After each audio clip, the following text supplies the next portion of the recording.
On a frigid morning, the 30th of January, 1649, a silence fell over London. It was a bitterly cold winter, so cold that the River Thames had actually frozen over in places. The breath of the massive waiting crowd hung in the air like a ghostly mist. They were gathered outside the banqueting house at Whitehall, their eyes fixed on a large wooden scaffold draped entirely in black.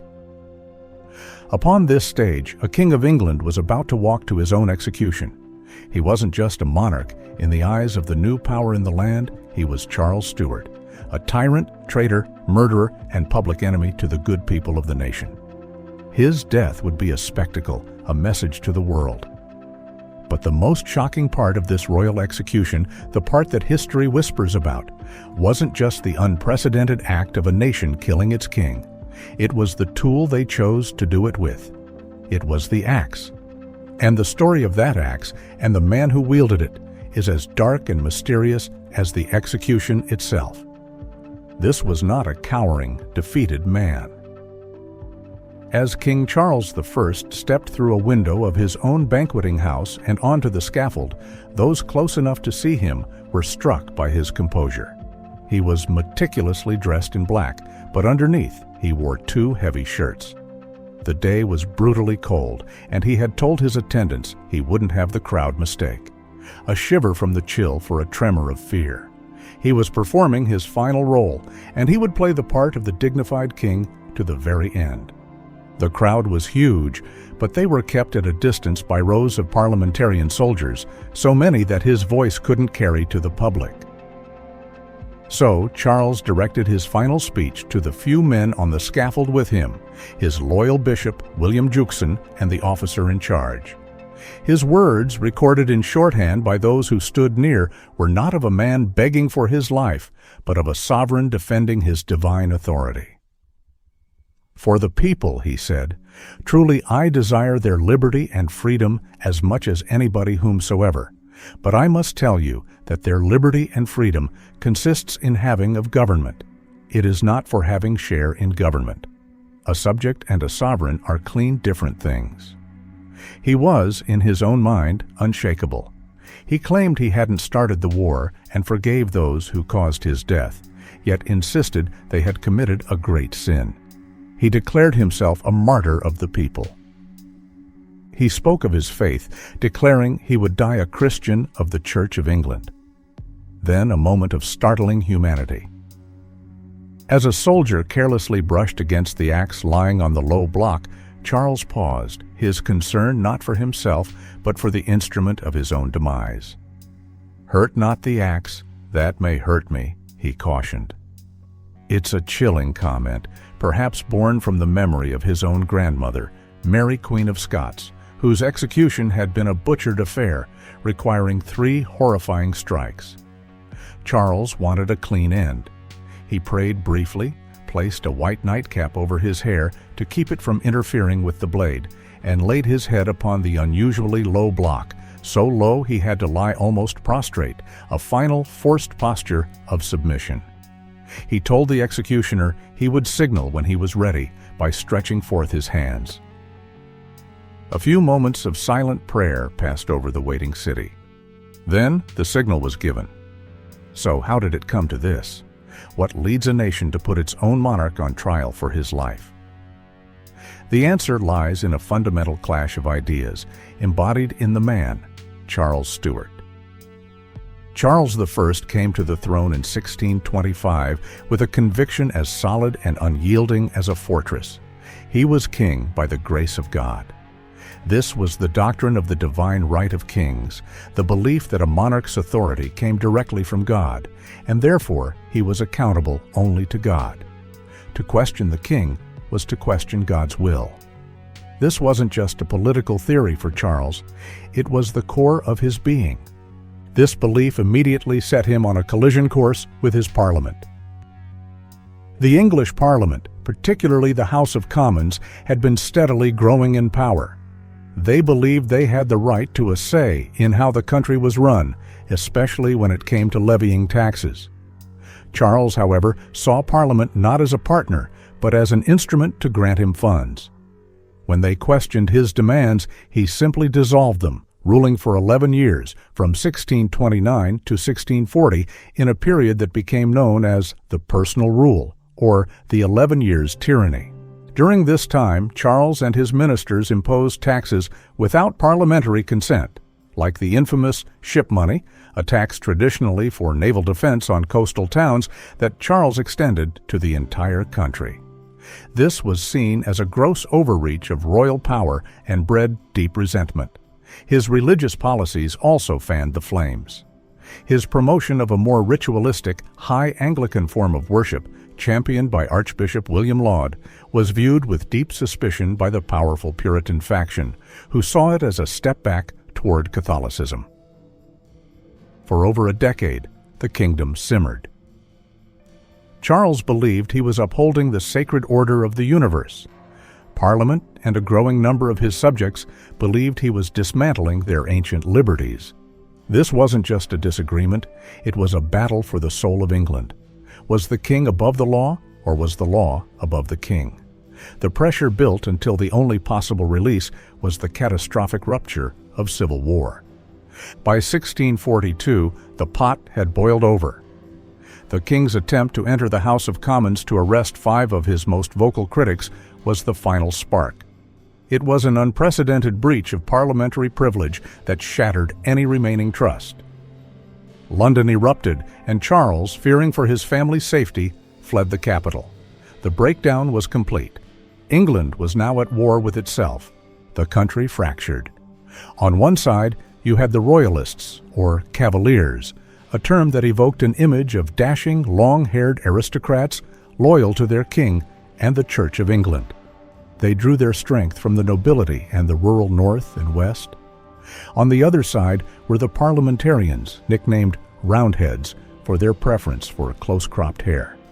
They were made up of Puritan gentry, merchants, and artisans, with a power base in the economically advanced south and east, including London. The first few years of the English Civil War were a grueling, bloody affair. The Royalists, with experienced cavalry commanders like Prince Rupert, initially had the upper hand. But Parliament had a critical advantage: control over the navy and the nation's wealthiest regions. The turning point came with the creation of the new model army. Championed by a previously obscure but brilliant officer named Oliver Cromwell, this was a professional, disciplined fighting force. Its soldiers were well-equipped, regularly paid, and, most importantly, promoted based on merit rather than social standing. It was also an army animated by a fervent Puritan ideology. They saw themselves as soldiers of God, fighting a holy war. With the new model army in the field, the tide turned decisively. At the Battle of Naseby in 1645, the Royalist forces were crushed. The king's personal baggage was captured, revealing letters that exposed his attempts to get foreign Catholic armies to fight for him. This was a public relations disaster. After more defeats in 1646, Charles I surrendered, not to Parliament, but to a Scottish army, hoping to play his enemies against each other. He miscalculated. The Scots eventually handed him over to the English Parliament. The king was now a prisoner. The war was over, but the revolution was just beginning. What do you do with a king who refuses to accept defeat? For 2 years, Parliament negotiated, but Charles just played for time, trying to stir up a second civil war from his prison. For the hardliners in the army, led by Oliver Cromwell, patience had run out. They came to a radical conclusion. The king, the man of blood, must be brought to justice for the devastation he had brought upon his own kingdom. This led to the creation of something the world had never seen before: a High Court of Justice established by a bill passed in a purged House of Commons known as the Rump Parliament. The House of Lords refused to support it, and the senior judges of the land wanted nothing to do with it, declaring it illegal. But the army's power was absolute. 135 commissioners were appointed to try the king for high treason. In January 1649, the trial began in Westminster Hall. When the charge was read that Charles Stewart had wickedly designed to uphold in himself an unlimited and tyrannical power to rule according to his will and to overthrow the rights and liberties of the people. The king simply laughed. From the very beginning, Charles refused to recognize the court's authority. "I would know by what power I am called hither," he demanded. "I would know by what authority, I mean lawful. Remember, I am your king, your lawful king. I have a trust committed to me by God, by old and lawful descent, and I will not betray it to answer to a new unlawful authority." He argued that he stood more for the liberty of the people than his accusers. For 4 days, the standoff continued. The court president, John Bradshaw, demanded a plea, and Charles demanded to see their lawful authority. The king's persistent defiance unsettled the court. It became clear he would never plead, never grant them the legitimacy they craved. In the end, his silence was taken as a confession. On Saturday, January 27th, the court declared him guilty. The sentence was read aloud. Charles Stewart was to be put to death by the severing of his head from his body. To show their agreement, all 67 commissioners present rose to their feet. For the first time in history, a reigning monarch had been legally tried and sentenced to death by his own subjects. The 3 days between the sentence and the execution were a chilling countdown. Charles was moved to St. James's Palace, partly to spare him the noise of his own scaffold being built. In these final hours, the defiant monarch became a father preparing for his final journey. He was granted a last heartbreaking meeting with his 2 youngest children, still in England, Princess Elizabeth and young Henry, Duke of Gloucester. He warned his daughter to stay true to her Protestant faith and told his son he must not be made a king by Parliament while his older brothers lived. The rest of his time was spent in prayer with Bishop William Juxon. He methodically burned his personal papers, erasing the last vestiges of his political life. The night before his execution was reportedly restless. He woke early, around 5 a.m., on the day of his death. The cold was intense. As he prepared, he uttered his now famous request for a second shirt. His concern wasn't vanity, but legacy. He refused to let the crowd see him shiver and mistake it for fear. At 10 a.m., the summons came. Surrounded by a heavy guard, Charles began his final walk across St. James's Park to the Palace of Whitehall. He was led into the banqueting house, a building that held a bitter irony. It was a hall he had commissioned, designed to celebrate the glory and divine right of his dynasty. Its magnificent ceiling, painted by Peter Paul Rubens, depicted his own father, James I, ascending into heaven. Charles must have cast his eyes upward one last time, seeing this monument to the very idea for which he was about to die. There, he waited. Then, at 2 p.m., the call came. Colonel Francis Hacker knocked on the door. It was time. King Charles I walked through the hall and stepped out of a window onto the black-draped stage where the masked executioner waited. The scene on the scaffold was one of grim, calculated theater. The platform was draped in black cloth, absorbing the pale winter light. The execution block itself was unusually low, designed to force the king into a position of complete prostration. Staples had been driven into the floor nearby, ready to receive ropes in case the king resisted. 2 figures stood waiting, their identities concealed by crude masks, wigs, and false beards. They were the executioner and his assistant. After delivering his final speech, Charles made his peace. He put his hair into a white nightcap and spoke his last words to Bishop Juxon. "I go from a corruptible to an incorruptible crown, where no disturbance can be." He then added a mysterious final instruction. "Remember." What Juxon was to remember has been debated for centuries, but it was likely a message for his son and heir, the future Charles II. The king removed his cloak, looked at the block, and laid his head down upon it. The crowd watched in a tense, profound silence. For a few seconds, the king lay still in silent prayer. Then, as promised, he stretched out his hands. It was the signal. The executioner acted instantly. He raised the bright axe. It came down in a single, swift, powerful arc. In one clean blow, the head of King Charles I was severed from his body. It was a display of brutal, undeniable skill. The assistant picked up the severed head. It was customary for the executioner to hold the head of a traitor aloft and cry out, "Behold the head of a traitor!" But this time, the words weren't spoken. The masked man held the head up for the crowd to see in utter silence, perhaps so his voice wouldn't give away his identity. For a moment, there was shock. And then, from the thousands gathered, a sound rose up that one witness would never forget.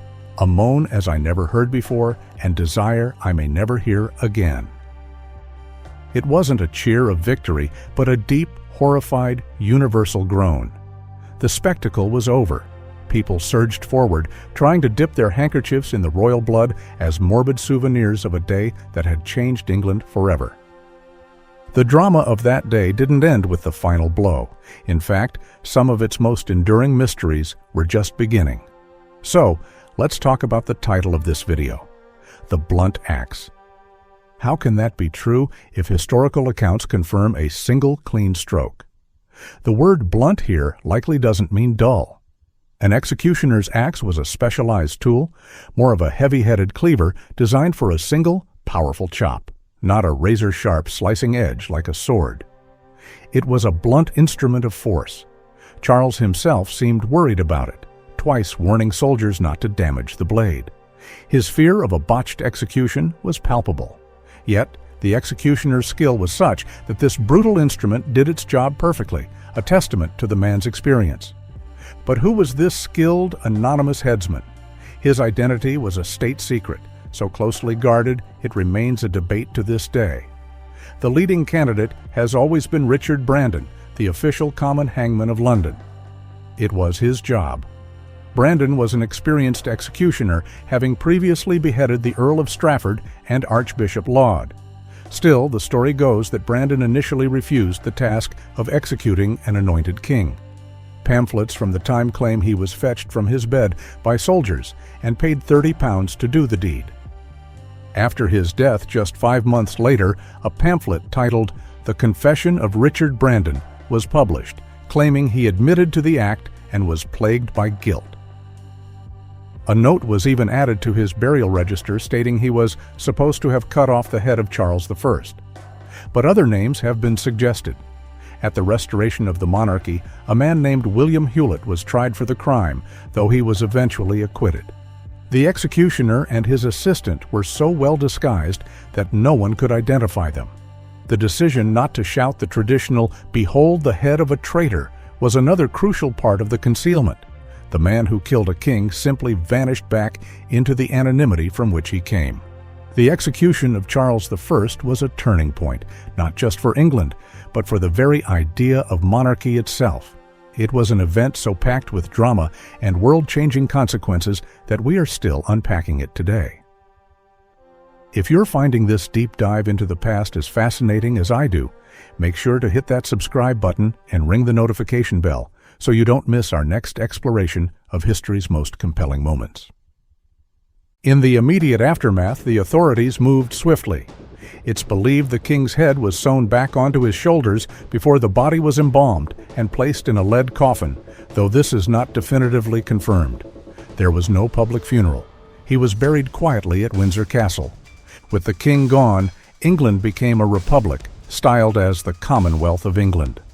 The monarchy and the House of Lords were abolished. Power rested with Parliament and, increasingly, with the man who had driven the revolution, Oliver Cromwell. For the next 11 years, England would be ruled without a king, but the Republic was unstable. Cromwell eventually dissolved Parliament and ruled as Lord Protector, a king in all but name. His rule was militarily successful but deeply unpopular, characterized by strict Puritan social laws. The dismal universal groan heard at the execution proved to be a powerful premonition. The regicide didn't usher in an era of popular liberty, but one of military rule. Many who had supported the war were horrified by the killing of the king. Across Europe, courts were appalled. In England, the image of Charles on the scaffold began to transform him from a tyrant into a martyr. This sentiment grew. When Cromwell died in 1658, his son Richard proved an incapable successor. The nation, weary of puritanical rule and chaos, yearned for stability. In 1660, the monarchy was restored, and Charles's exiled son returned to be crowned King Charles II. The restoration wasn't just political, it was a cultural backlash against the sober black of the Commonwealth. But something had irrevocably changed. While the monarchy was back, the idea of the divine right of kings was dead. Charles II and all subsequent monarchs understood that they ruled not by God's will alone, but with some measure of consent from Parliament.